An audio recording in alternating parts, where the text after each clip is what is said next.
ওম নমঃ শিৱায়। নমস্কাৰ বন্ধুসকল, পুনে এটা গুৰুত্বপূৰ্ণ ভিডিঅ'লৈ স্বাগতম জনাইছোঁ। তুলা ৰাশিৰ জাতক জাতিকাসকলৰ 2026 চনৰ জুলাই মাহটো কিদৰে পাৰ হ'ব, কেনেধৰণৰ ভাল প্ৰতিফলন দেখিব, কোনখিনি ক্ষেত্ৰত সাৱধান হৈ চলিব, সকলোখিনি তথ্য আপোনালোকে আমাৰ এই গুৰুত্বপূৰ্ণ ভিডিঅ'টোৰ জৰিয়তে জানিব পাৰিব। যদিহে আপোনালোকে নতুনকৈ চাইছে, আমাৰ চেনেলটো ছাবস্ক্ৰাইব কৰি দিব। 1 জুলাইৰ পৰা 31 জুলাই সময়খিনিত আপোনালোকৰ বাবে কেনেধৰণৰ ইতিবাচক ফল আহিব, কেনেধৰণৰ নেতিবাচক প্ৰভাৱ পৰিব পাৰে, গ্ৰহৰ কি প্ৰভাৱ থাকিব জানিব পাৰিব। তুলা ৰাশি জাতক জাতিকাসকলৰ ৰাশিৰ বিশেষ আপোনালোকৰ অধিপতি হৈছে শুক্ৰ। 1 জুলাইৰ পৰা 31 জুলাই সময়খিনিত আপোনালোকৰ কেনেধৰণৰ ফল দেখিব। এই মাহটো আপোনালোকৰ তুলা ৰাশি লোকসকলৰ বাবে কৰ্মৰ সম্পৰ্ক নাম যশৰ মাহ। সূৰ্য 10ম ঘৰত আৰু শুক্ৰ 11ম ঘৰত, বিশেষকৈ কৰ্মৰ ক্ষেত্ৰত স্পটলাইট প্লাছ বন্ধুৰ পৰা লাভ হ'ব বুলি কৈছে। কিন্তু শনি 7মৰ দৃষ্টিয়ে পাৰ্টনাৰশ্বিপত বা কাৰোবাৰ লগত যদি বন্ধুত্ব হিচাপে কিবা এটা ব্যৱসায় কৰিব বিচাৰিছে, ধৈৰ্য পৰীক্ষা ল'ব বুলি কৈছে। যদি কৰিও আছে, বেলেঞ্চ ৰাখিলে আপোনালোকৰ মাহটো কামখিনি হোৱাৰ চান্স বেছি আছে। কৰ্মত উন্নতি, সামাজিক বিত্তীয় প্ৰভাৱ, প্ৰেমত আপোনালোকৰ কৈছে যে সিদ্ধান্ত, খৰচ নিয়ন্ত্ৰণ। কৰ্মৰ ব্যৱসায় 1 পৰা 10 জুলাই সময়খিনিত আপোনালোকৰ বাবে কেনেধৰণৰ ফল হ'ব কৰ্ম বা ব্যৱসায় ক্ষেত্ৰত। সূৰ্য মিথুন ৰাশিত 9ম ঘৰত, ভাগ্য, ভ্ৰমণ, উচ্চ শিক্ষাৰ চিনিয়ৰসকলৰ পৰা কৰ্মৰ ক্ষেত্ৰত সহায় পাব, ব্যৱসায় ক্ষেত্ৰত সহায় পাব। চৰকাৰী কাম, বিদেশী ক্লায়েণ্টৰ লগত ডিল ফাইনেল হ'ব পাৰে। ল' টিচিং, মিডিয়া, ট্ৰেভেল এজেঞ্চিৰ বাবে গল্ডেন উইক হ'ব এই সপ্তাহটো। এসপ্তাহ নহ'লেও বিশেষকৈ এই 10 দিনত আপোনালোকে অনুকূল ফল দেখিব। ইণ্টাৰভিউ দিলেও সফলতা পোৱাৰ সম্ভাৱনা দেখা পোৱা গৈছে বেছিকৈ তুলা ৰাশি জাতক জাতিকাসকলৰ। 11 পৰা 20 জুলাই সময়খিনিত আপোনালোকৰ কৈছে যে কৰ্কট ৰাশি, আপোনালোকৰ কৈছে যে 10ম ঘৰত প্ৰৱেশ, কৰ্কট ৰাশি 10ম ঘৰত প্ৰৱেশ। আপোনালোকৰ কৰ্মৰ ক্ষেত্ৰত তুলা ৰাশি জাতক জাতিকাসকলৰ ৰজা হৈ পৰিব। প্ৰমোশ্যন হ'ব পাৰে, ট্ৰেন্সফাৰ, নতুন দায়িত্ব, চিনিয়ৰসকল বা চৰকাৰী কৰ্মচাৰীৰ পৰা বা জ্যেষ্ঠ লোকৰ পৰা প্ৰশংসা পাব। বিজনেছত নাম যশ বাঢ়িব, কিন্তু সহকৰ্মীসকলৰ লগত বিশেষকৈ ইগ' আপোনালোকে ক্লাছ এৰিব লাগিব বুলি কৈছে। 16 জুলাইৰ বিশেষকৈ অমাৱস্যাৰ আশে পাশে এই সময়খিনিত নতুন প্ৰজেক্ট আৰম্ভ নকৰিব। অমাৱস্যাত নতুন কাম আৰম্ভ নকৰিব ভুলতো। 16 পৰা 31 জুলাই সময়খিনিত বুধ বক্ৰী হ'ব বুলি কৈছে। 23 জুলাইৰ পৰা কাগজ পত্ৰ, কমিউনিকেশ্যন, ডিলত দেৰি, ইমেইল, SMS দুবাৰ পঢ়িব, কিবা এটা কাৰোবাক চেণ্ড কৰাৰ আগতে বা কিবা এটা কথা কওঁতেই হওক। পুৰণি ক্লাইণ্ট ঘূৰি আহিব পাৰে কৰ্মৰ ক্ষেত্ৰত, ব্যৱসায়িক ক্ষেত্ৰত। 28 জুলাইৰ পৰা শুক্ৰ সিংহ ৰাশিত 11ম ঘৰত, বন্ধু প্লাছ বয়োজ্যেষ্ঠ লোকৰ পৰা ডাঙৰ লাভ, টিম ৱৰ্কত আপোনালোকে জয় হ'ব। ব্যৱসায়ত পাৰ্টনাৰশ্বিপত ব্যৱসায়ত লাভ হ'ব এই মাহত, কিন্তু পাৰ্টনাৰৰ লগত কাগজ পত্ৰ, হিচাপ নিকাচ, ডিলবোৰ ফাইনেল কৰি ল'ব। নতুন পাৰ্টনাৰশ্বিপৰ বাবে 15 জুলাই আগত কৰক, ভাল হ'ব। Beauty, fashion, art, event, luxury good আপোনালোকৰ বাম্পাৰ লাভ বুলি কৈছে। ব্যৱসায়ীসকলৰ বাবে বহুত বেছি শুভ হ'বলৈ গৈছে এই মাহত, কিন্তু প্ৰেছন ধৈৰ্য ৰাখিব লাগিব। আৰ্থিক অৱস্থাৰ ক্ষেত্ৰত আয়ৰ মাহৰ 2য় প্লাছ 4ৰ্থ সপ্তাহত ধনৰ যোগ প্ৰবল, দৰমহা বঢ়া, বোনাছ, কমিশ্যন, বন্ধুৰ পৰা সহায়, স্বামী স্ত্ৰীৰ পৰা আয় বঢ়া, শ্বেয়াৰ মাৰ্কেট, মিউচুৱেল ফাণ্ডৰ পৰা লাভ। বিশেষকৈ 8 পৰা 12 জুলাই সময়খিনিত আৰু 28 পৰা 31 জুলাই সময়খিনিত আৰ্থিকভাৱে শুভ। খৰচ হ'ব আপোনালোকৰ এই মাহত, কিন্তু মনত ৰাখিব তুলা ৰাশি জাতক জাতিকাসকলৰ। ছ'চিয়েল ষ্টেটাছ, পাৰ্টিত, উপহাৰ, বন্ধুৰ পিছত ঘৰ সজোৱা, গাড়ী আপোনালোকৰ গেজেট কিনাৰ বাবে, গাড়ী মটৰ কিনাৰ বাবে। বিশেষকৈ 13 পৰা 20 জুলাই সময়খিনিত বাহন, ঘৰখনৰ মেৰামতিৰ বাবে খৰচ হ'ব কিছুলোকৰ। ক্ৰেডিট কাৰ্ড যদি আছে যিসকলৰ, বিল বেছি হ'ব পাৰে। বিনিয়োগৰ ক্ষেত্ৰত জমি, বাৰী, সোণ, লং টাইম FDৰ বাবে 5 পৰা 14 জুলাই সময়খিনি শুভ। ৰিক্সি বিনিয়োগ বিশেষকৈ 31 জুলাইৰ পিছত এৰক বুলি কৈছে। বুধ বক্ৰী থাকিব, নহ'লে লোকচান হ'ব পাৰে, মনত ৰাখিব। প্ৰেম আৰু বৈবাহিক জীৱনত অবিবাহিতসকলৰ বাবে 1 পৰা 15 জুলাই সময়খিনি শুক্ৰ মিথুনত কথা, বন্ধুত্বৰ পৰা প্ৰেম, ছ'চিয়েল মিডিয়া, ভ্ৰমণ, কোচিঙত চিনাকি বুলি কৈছে। 28 জুলাইৰ পিছত শুক্ৰ সিংহত ষ্টেটাছৱালা, আকৰ্ষণীয় সংগীৰ যোগ, বিয়াৰ কথাৰ ফাইনেল হ'ব পাৰে কিছুলোকৰ। বিবাহিত জীৱনত মাহৰ আৰম্ভণিতে ৰোমান্স প্লাছ ভ্ৰমণ থাকিব। 11 পৰা 25 জুলাই সময়খিনি শনিৰ 7মৰ দৃষ্টিয়ে সংগীৰ লগত ইগ' প্লাছ দায়িত্ব লৈ কাজিয়া হ'ব পাৰে বুলি কৈছে। মই নে তুমি এৰি আমি বুলি ভাবিব লাগিব যিকোনো ক্ষেত্ৰতে, নহ'লে সমস্যাবোৰ বাঢ়িব পাৰে।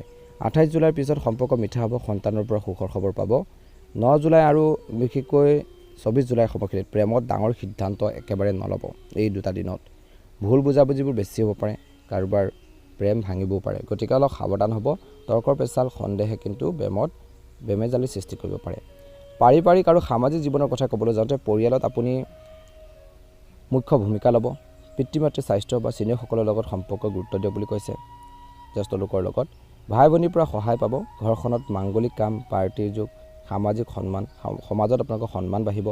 নতুন হাই চাইকেল আপোনালোকৰ চিনাকি হ'ব, কিন্তু পুৰণি বন্ধুক একেবাৰে নেপাহৰিব। ৰাহু ষষ্ঠ ঘৰত আছে বাবে বৰ্তমান এই মাহত গোপন শত্ৰু চিনি পাব বুলি কৈছে। আপোনালোকৰ পিঠিৰ পিছফালে থকা যিখিনি মানুহে আপোনালোকক বেয়া চিন্তা কৰে, অহিত চিন্তা কৰে, সেই মানুহক আপোনালোকে চিনাকি হ'ব বুলি কৈছে, বা সেই মানুহবোৰক আপুনি বুজিব পাৰিব যে এইসকলে আচল মানুহ আছিল, গতিকে ধ্যান ৰাখিব।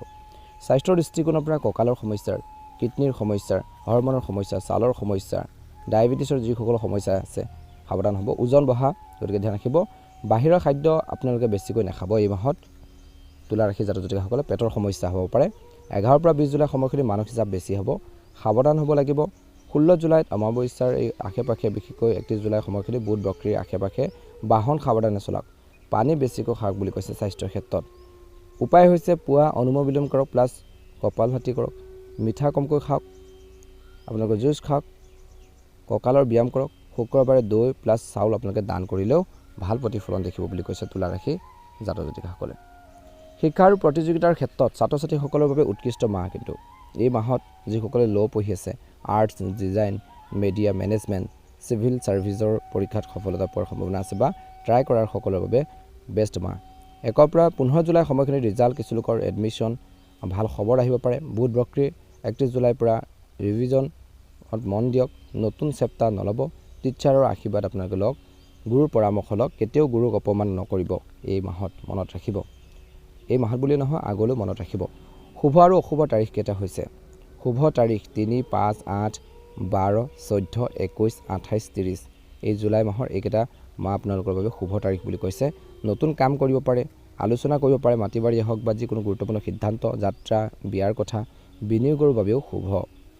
অশুভ তাৰিখকেইটা হৈছে 9, 16 আপোনালোকৰ 23 আৰু 25 জুলাই। ডাঙৰ সিদ্ধান্ত নল'ব, ডাঙৰ আপোনালোকে ডিচিশ্যন তৎক্ষণাত নল'ব, কাজিয়া নকৰিব, ভ্ৰমণ আপোনালোকে ক্ষেত্ৰত সাৱধান হ'ব, অপাৰেশ্যন এৰক বুলি কৈছে কিছুমান ক্ষেত্ৰত। শুভ ৰং বগা, গুলপীয়া ৰং, পাতল নীলা ৰং আৰু ৰূপালী ৰং হৈছে। শুক্ৰবাৰে ৰূপালী ৰং আপোনালোকে পিন্ধক, ভাল হ'ব বুলি কৈছে, বা শুক্ৰবাৰে এইকেইটা কাপোৰ পিন্ধিলেও আপোনালোকৰ ৰঙৰ কাপোৰ পিন্ধিলেও ভাল হ'ব। শুভ সংখ্যা 6, 15, 25। শুভ বাৰ হৈছে আপোনালোকৰ জুলাই মাহৰ বাবে শুক্ৰবাৰ, বুধবাৰ। গ্ৰহ বিশেষকৈ গোচৰ বিশেষ প্ৰভাৱ। সূৰ্য 16 জুলাইলৈকে নৱম ঘৰত থাকিব। ভাগ্য প্লাছ দেউতাৰ পৰা সহায়, জ্যেষ্ঠসকলৰ পৰা সহায়। 16 জুলাইৰ পিছত বিশেষকৈ দশম ঘৰত ৰাজযোগ, কৰ্মত লাভ।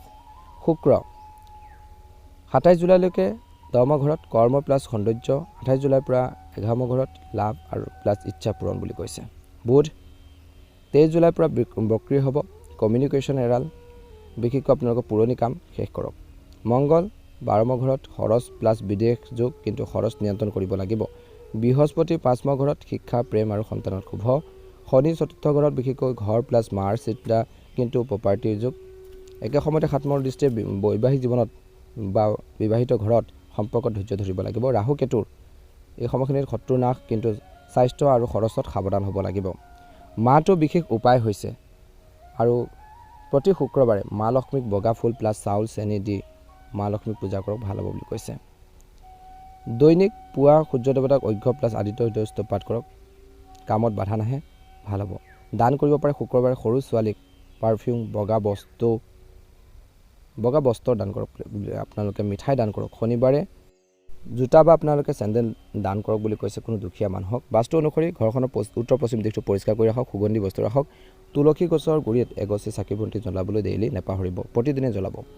আচৰণৰ ক্ষেত্ৰত কিন্তু মনত ৰাখিব লাগিব তুলা ৰাশি জাতক জাতিকাসকলে, কাৰোৰ লগত তুলনা নকৰিব বেছিকৈ। সিদ্ধান্ত লোৱাৰ ক্ষেত্ৰত দেৰি নকৰিব, যদি কিবা এটা সিদ্ধান্ত ল'বলগীয়া হয় তৎক্ষণাত বেছি দেৰি ভাবি চিন্তি থাকিলে অপৰচুনিটিৰ সুযোগ সুবিধাবোৰ যাব পাৰে। পাৰ্টনাৰৰ কথাবোৰ শুনক, সেয়া আপোনালোকৰ প্ৰেম জীৱনে হওক, বৈবাহিক জীৱনে হওক, ইজনে সিজনৰ কথাবোৰ শুনিব লাগিব বুলি কৈছে। মাহটোৰ মূল মন্ত্ৰ হৈছে তুলা ৰাশি লোকসকলৰ বাবে এই তুলা মাহটো এফালে কৰ্মৰ উচ্চতা, আনফালে সম্পৰ্কৰ গভীৰতা, দুটা সমান কৰিলে জীৱন সুন্দৰ হ'ব। ভাগ্য লগ দিব, কিন্তু ধৈৰ্য আপুনি নিজে ৰাখিব লাগিব। বেলেঞ্চ আপোনালোকৰ বাবে যথেষ্ট পৰিমাণে প্ৰয়োজন। এইটো হৈছে আপোনালোকৰ ধৰ্মৰ হ'ব। জুলাই মাহ 2026 বিশেষকৈ আপোনালোকক কৈছে যে 16 জুলাই অমাৱস্যা প্লাছ 31 জুলাই পূৰ্ণিমা। অমাৱস্যাত পিতৃৰ নাম বিশেষকৈ নামৰ দান, পূৰ্ণিমাত চন্দ্ৰত অক্ষ, মাহটোৰ দুখ কাটিব। আপোনালোকে এই সময়খিনিত এই মাহটোত তাৰিখ সময় ঠাই দিলে জুলাই মাহৰ পাৰ্চনেল ডেট ৱাইজ ৰিপৰ্ট আপোনালোকে পাব। ভাল লাগিলে লাইক এটা কৰি দিব, চেনেলটো ছাবস্ক্ৰাইব কৰি দিব, কমেণ্ট বক্সত ওম নমঃ শিৱায় লিখি দিব। আপোনালোকে যিখিনি কথা বতৰা শুনিলে সেইখিনি ক্ষেত্ৰত গুৰুত্ব দিব। আপোনালোকৰ সকলোৰে জুলাই মাহটো ভালদৰে পাৰ হওক, আপোনালোকৰ মনৰ ইচ্ছাবোৰ পূৰণ হওক, কামনাবোৰ পূৰণ হওক, তাৰে কামনা কৰিছোঁ। ধন্যবাদ। ওম নমঃ শিৱায়। জয় শ্ৰীকৃষ্ণ।